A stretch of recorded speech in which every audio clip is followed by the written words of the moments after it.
What's up, everybody? Welcome to another episode of Nelson TV. I'm your host, Davon Nelson. Real quick, I want to ask you this question. Have you changed your mind? Get familiar. So if you don't know by now, then you should probably get familiar.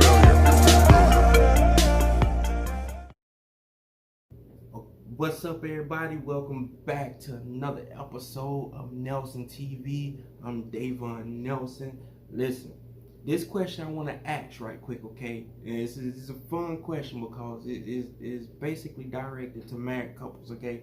Because as married couples, you experience this. You ride down the road, right? Then all of a sudden, that dreaded question, what do you want to eat? Oh, if you knew what went off in a man's mind when this question comes up, why? Because you can go to a restaurant, like let's say a fast food joint, your favorite fast food joint, and you've been going to this fast food joint for years. And 9 times out of 10, the menu doesn't change. And what happens is, in the man's mind, he already know, well, we done been here a few times, I already know what I want, you know what I'm saying? So when you pull up, the problem is the wife, your spouse, has made up their mind. Because it's like they get there and then it's like, yeah, I want,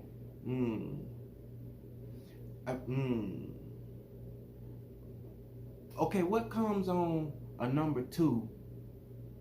And then the lady explain what comes on the number 2. Okay, I don't want that.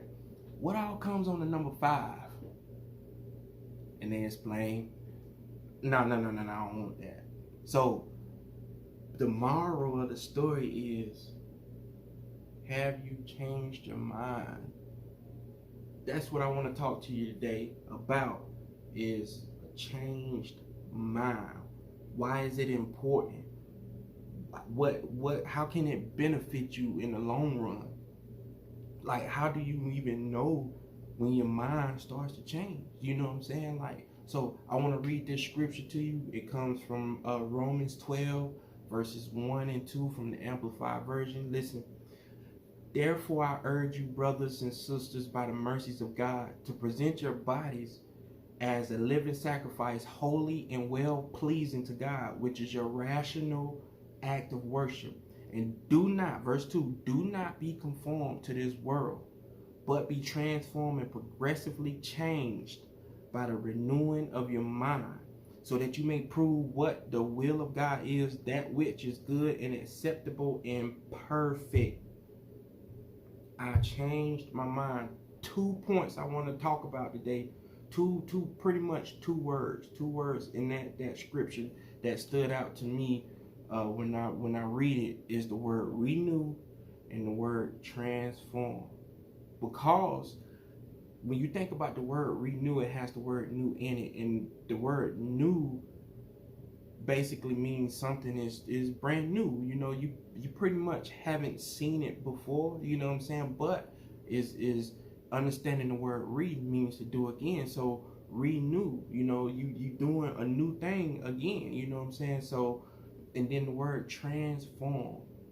Now, the word renew, to make like new, restore to freshness, vigor, or perfection, as we renew our strength and sleep, to make new spiritually, regenerate, to restore existence, to revive. And the word transform means to make a thorough or dramatic change in the form, appearance, or character of. Now, I want to talk about a movie analogy, okay? To talk about the word transform, okay? I don't know how many people have seen the movie Transformers. Now, if you've seen that movie, then you know, let's take Bumblebee, okay? Bumblebee was an old beat up Camaro or whatever, and on the surface, he was Bumblebee, the Camaro.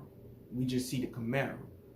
But then when it was time for him to transform, you see this big robot come out of this small vehicle, right? So the entire appearance of that Camaro changed into this huge robot. You know what I'm saying? And so I can talk about that, but I'm not. I want to stay on topic. Okay. The form of that Camaro changed completely to the point where it didn't even look like a Camaro no more. It looked like a robot. You know what I'm saying? So when you think about the word transform, think about it in the aspect of your entire outside changes. But like the Bible say, be ye transformed by renewing your mind. Okay, in order for our outer appearance to change forms, something has to take place in our mind, and that's where renew come in at. And analogy that I want to use, I want to talk about a movie. I want to use a movie to illustrate this. Is I'm not sure if many of you all have seen the movie Facing the Giants. Now, the movie Facing the Giants, is a certain scene in it where they are doing a death crawl, right? And doing the death crawl, the coach, they are preparing for a big game in which the coach hasn't had a winning season in years, and so they are preparing to face off against a team. And already in the players' minds, they were already, planning for defeat, and they was down on themselves. They couldn't, they didn't see themselves winning. So what ended up happening was the coach called out one of the leaders on the team. He called him out and wanted him to do what they call in football the bear crawl or death crawl. Now, he wanted him to do this death crawl with another player on his back and doing it blindfolded. And he wanted him to start at one goal line and go, he just said the 50-yard line. Okay. Now, long story short, the football players crawling and crawling and crawling and crawling. And all of a sudden started getting to a point to where his arms and stuff started burning and stuff. And, he was telling the coach, like, it's hurting and stuff. And the coach getting down, yelling at him. And he coaching him and trying to push him and encourage him to keep going, keep going, keep going. Now, long story short, the guy just drops. Like he said, I can't give no more. That's it. I done gave all I can give. And the coach said, that's all you can give. That's it. I done gave all I can. And when the coach took the blindfold off, come to find out, he didn't just go to the 50-yard line. He had crawled 100 yards, 100 yards with a player on his back and didn't even realize it.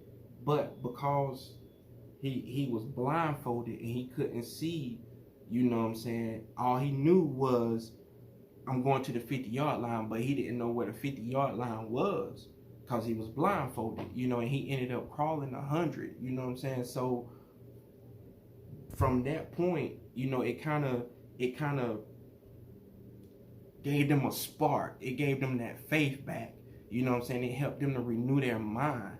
And by them renewing their mind, by seeing that, take place, their minds were renewed, and they start to win, So things start to transform once their minds were renewed, So points I want to make. Sometimes God has to cover our eyes so we can renew our old mindsets and be transformed into winners who He has called us to be. Now, you might be dreaming for something big, or you might try to do something in your life. You want to do something in your life. And oftentimes you feel like, life keep giving you obstacles and you keep going through this, and it seems like negativity is visiting you always. But understand something. This is why we walk by faith and not by sight, because when God covers our eyes and want us to not see the things around us, it'll help us not to focus on the obstacles, so we can continuously renew our minds. So our outsides, not just our physical appearance, but your environment, the people that you hang around, everything starts to change because you start to change. You started to renew your mind. And the thing is, you gotta understand, you don't just renew your mind once. and think that that's it. You know what I'm saying? The mind is so powerful, and if you don't control it, it can take you down some dark paths if you let it. You know what I'm saying? But this is why we gotta constantly renew our minds daily. You know what I'm saying? So it's honestly, renewing our minds should be a lifestyle, in my opinion, because you gotta do it daily. You know what I'm saying? So point number 2, when you change your mind, it will cause everything around you to change. Environments, people, certain places won't feel the same. Certain things, when you change, when you renew your mind, it's just certain things that just won't be the same to you. You know, you might do it over here, but then once you start affecting your mind and you start investing in yourself and you start surrounding yourself with positive people, you know, certain things, it just won't have the same effect on you. You know what I'm saying? You completely changing. You know what I'm saying? And now let me say this, because what it end up happening is the people that you used to be around, because they fail to elevate their mind or invest in themselves or renew their mind, they'll look at you and start to say, oh, well, you acting different or you changing. And all it is they don't understand. You know, people fear and hate what they don't understand, because they want to put you in a category to make them feel comfortable with being around you. But when you come around and you not the same you that you used to be, you know, they don't know what category to put you in. So the only category they think of is, oh, you acting different. You know, they want to put you in the category of acting different because they failed to move from the place that they are in. And they sit there for 20, 30 years and watch you come and you know what I'm saying, you going through, you making the necessary investments in yourself, you reading into, you meditating, you praying, you know what I'm saying, you trying to do everything right to daily renew your mind, and you know what I'm saying, so your life can be transformed. So but they looking at you from their perspective, thinking that you acting different, when in all actuality you just renewing your mind. And if they catch hold of it, you know, it actually can minister to them, and maybe they could if they catch it and renew their mind, then their situation in their life will transform as well. But because they only looking at you and they see you, they want to blame you and categorize you because it makes them feel comfortable about not leaving where they are and not want to elevate their mind. You know what I'm saying? Point number 3, your mind can be a place of freedom or a prison. So this is why you can't renew your mind once and think you're good. Mind renewal should be a daily practice. Like I said, it should be a lifestyle. Why? Because if your mind goes uncontrolled, what ends up happening is, like, if it's uncontrolled, it will be a prison. You know what I'm saying? Like, you can have a person go to prison for years, you know what I'm saying, and then when they come home, you know, everything in society changes, life changes on a daily basis, you know what I'm saying. So you have to be able to maneuver with life, you know what I'm saying. But you got that person that go to prison, and you know, for years they've been on one system, you know what I'm saying, with, like, especially, and what happens is their minds get trained on that one system, and then when they come home and get back into society, that system does not work in this system. So it's hard for them to operate in life because they still have that mentality of what was basically ingrained in them. Now, the thing is, it can be reversed. It can be renewed. You know, we are the ones in control of our minds. And God gave us that ability to control our minds. We just have to control our minds. Some people don't know how to control their minds. Well, here go a tip. Try watching more positive things on TV. If you're going to watch TV, watch positive things. If you're going to get on social media, follow the positive people. You know what I'm saying? You can follow whoever you want, because chances are you're doing it right now.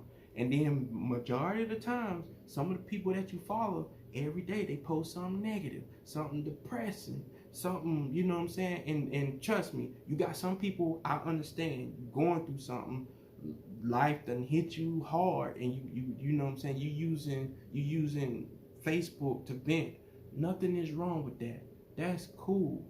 But at some point, you'll have to rise above you know what I'm saying, and get back to that positivity. But then you got some people out here that's just misery loves company, you know what I'm saying, and they just want everybody to know their problems, and they want to make the next person down just like them. You know, them the people that you gotta avoid. You know, let them see your light shine from afar. Cause this is the thing. Think about the sun. The sun is so many miles away from the earth, but it lights the whole earth. So your light that God has put in you is so bright that you don't have to necessarily be elbow to elbow with somebody for them to see your light. You know what I'm saying? Especially with social media now, how it connects, you know, it connects all of us across the globe. You know what I'm saying? So don't just sit back and think that, you know, you can't be effective to those negative people, because you can. You just continue to let your light shine. Once you begin to renew your mind, be weary of old lifestyles, be weary of people from the past that enabled you. Also be prepared to be rejected in places where your new mind and new way of thinking supersedes their ability to receive what you have to say. Okay? Avoid them places where, and Jesus said like this: if you go into a house and you're not accepted, and I'm paraphrasing, if you go into a house and you're not accepted, shake the dust off and keep it moving. You know what I'm saying? Stop trying to get people to see what you see, because until they renew their mind, they're not going to see it. They're not going to catch the vision. You know what I'm saying? But at least you present it to them, because what happens is, like I said, when you start to change, people, oh, well, you acting different, or you being funny, or no, that's not the, no, that's not the case. What it is we present something to you, and we present something to you, and we present something to you, and if you reject it, okay, it's okay. That's your choice. We all have free will. We all have the ability to make choices and decisions. That's your free will. If we present something to you and you reject it, that's on you. Cool, nothing is wrong. Shake your hand, but we're going to keep moving. Now, what happens is that person has what I like to call an aha moment or paradigm shift, which means an aha moment where the light bulb goes off, or you finally renew your mind. What happens is they finally have that moment, but by that time it's too late, because now you stayed the course and you stayed diligent to what you believe, and you stood firm on renewing your mind, and now your life is changing into the point where it's overflowing so much that when the right people get connected to you, they get blessed. And now them same people that you presented opportunities and stuff to, they have to sit back and see this, and when they have that aha moment, then it's like, oh, now I see, but it's too late then. But this is where you'll start to get classified as being acting funny and being different, or you know what I'm saying, they start to categorize you. It's not that you being funny, it's just that, you know, when we was right here, I presented this so we can go together, you know what I'm saying, so we can grow together. But if you make a decision because you don't understand, cool. But and this is the thing, if you don't understand right off the bat, cool, but at least try and go and educate yourself about what that person presented to you before it's too late. Because once this person keeps going, then they get to a place where it's not that they're trying to be funny or not answer the phone, it's the fact that they are super busy now. Because people think when you get blessed that it gives you the freedom just to be lazy. No, much is given, much is required. You know what I'm saying? Understand that. Much is given, much is required. People want a lot of responsibility, but people want to do something great, but it comes with a lot of responsibility. You know what I'm saying? Like you wanna have all of this stuff, but it requires a bunch of responsibility on your part to maintain it or sustain it. So what ends up happening is now your life done took off, and you know you living life up here, and because of their mindset they right here and they think you above them. No, it's just that God has elevated us. He's taken us to a whole different place in life, to where we have whole different type of connections. You know what I'm saying? Like you start to have people numbering your phone that you didn't expect. You know what I'm saying? And you start to be in rooms where you didn't expect. You know what I'm saying? Like the Bible say, your gift will make room for you and bring you before mighty people. But here's the thing, your character will keep you in that room. And the only way, like, remember the word transform, you know, it affects your appearance, it affects your character, you know what I'm saying? But understand that renewing your mind will affect your character as well, you know, so it causes all that good stuff to change, and it helps you to know how to operate in certain rooms, in certain environments, you know what I'm saying? Because you have people who don't renew their mind, and let's say, for instance, let's take a person that has been born in the hood, right? What we classify as the hood. Born in the hood, born into poverty. You know what I'm saying? And in no way am I saying every neighborhood or hood in America is in poverty. I'm not saying that. I'm just saying from experience, you know what I'm saying? Like, you have a person growing up in the hood, they grew up in poverty, all they seen was struggle. And all of a sudden, that person goes to play the lottery, right? And let's just say they won $1 million. Now, it came like that. They don't know nothing about financial literacy. They don't know nothing about investing. They don't know nothing about LLCs or starting businesses. They don't know nothing about, you know, how to manage that type of money. You know, they don't know how to network and you know, talk to people. They don't know. So they get this $1 million without having no type of investment in their mind. Nothing changes. They got $1 million now. They're millionaire. What happens is, because they failed to renew their mind, they go out and blow through that $1 million buying all this meaning like stuff that has no type of meaning to it, you know. And so they accumulate all this stuff and looking good on Facebook and everything.